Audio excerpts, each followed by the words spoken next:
Hey guys, how's it going? Welcome back to another episode of Hearts of Iron 4, but this time it's a little bit of a special episode. It is with a pre-release version of Man the Guns, and I'm not gonna do a normal episode either. I am just gonna sit here and talk about the fuel mechanic that has been implemented, where you find it, how you can use it, and yeah, just everything I know about fuel. So that might help you for once you eventually play Man the Guns. So just to begin with, we can just take a look at the lovely toolbar right now. Yeah, fuel, it has a number 1.2 right here. I'm gonna get to it quite soon. I did not get to that later. So 1.2 here means that with our current production rate we will fill our stockpile in 1.2 years. But if we right now just unpause a tiny bit, let these fleets run loose, you might see that this value is no longer 1.2 and green, but it says, well, more than 5 and red. When it goes negative, or when your current use is higher than your current production, then it would show a red sign and tell you with this consumption rate it will actually be that you run out your entire stockpile in X amount of time. If we just add a couple more fleets right now to do something so it actually becomes a bit more manageable, there we go. You can see it ticks down and it's just a very quick and very clear indication of where you go and if you lose fuel or if you're gaining it. But as you can see, it's a stockpiled resource. Germany starts with 359,000 in stockpile maximum, which is from the size of a nation and the infrastructure.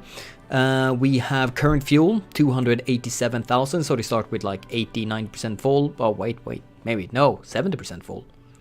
I don't know the maths right there. You have a base gain, or every single nation in the entire game has a base gain of 48 fuel per day, but Germany has 163 because it, well, converts 2 oil to 115.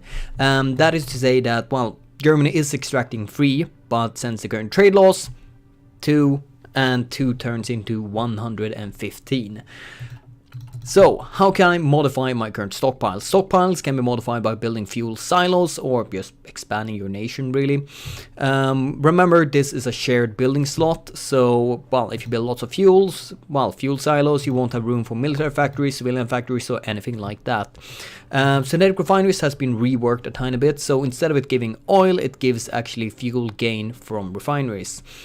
We have also modified, Paradox have modified it to, Synthetic Oil Refinery have also modified the text, which is the one thing I'm trying to say right here, that oil processing right now gives fuel gain from refineries, plus 50% right here, and the same for every single tech in the line right there. The rubber one, well, you still get rubber from refineries, and you can still upgrade it by one from each of these techs. Then we have synthetic oil right here that, both go down to, of course, synthetic oil experiments, but also fuel refining. Right now, fuel gain per oil plus 20%, so for every oil you have, you get a bit more fuel. And, well, all of these techs are exactly the same, and we also have fuel gain from refineries plus 10%. So it's basically the same modifier right here, but just another pile right here. Just squeeze out a bit more fuel from those precious oil. So what does this basically means? From my perspective, it has kind of changed the combat regions, really. Before, I could have been happy with allying Romania or something like that. These days I almost always kill Romania as Germany, for example, because I want this under my control because everything is so much fuel heavier. Or as Italy, for example, I've actually started doing invasion of both Iran and Iraq just because grabbing their lovely oil resources right there. It's super important to say.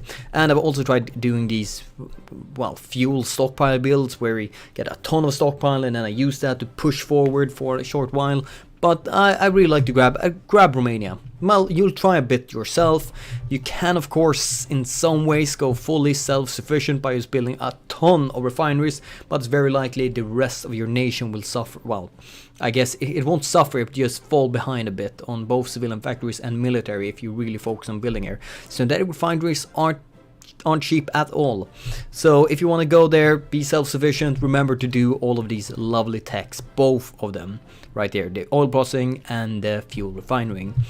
Let's see. So Where can you look at it, what drains, and so just we can take a quick look at the ships right now. I'm gonna go through ships in another video, all the missions, but as you might see, they have, let's see, I can't see it there, fuel usage. It's actually quite high fuel usage. If you see a single refinery right now, give what did it give us right now with the one tech we have right there, it gives us 52. A single one heavy cruiser drains 32, so almost 1 to 1.5 almost. So yeah, it's pretty goddamn expensive, and these refineries doesn't give very much, while 2 oil gives 115. So it's still gonna be a very oil dependent game, and everything is like super expensive.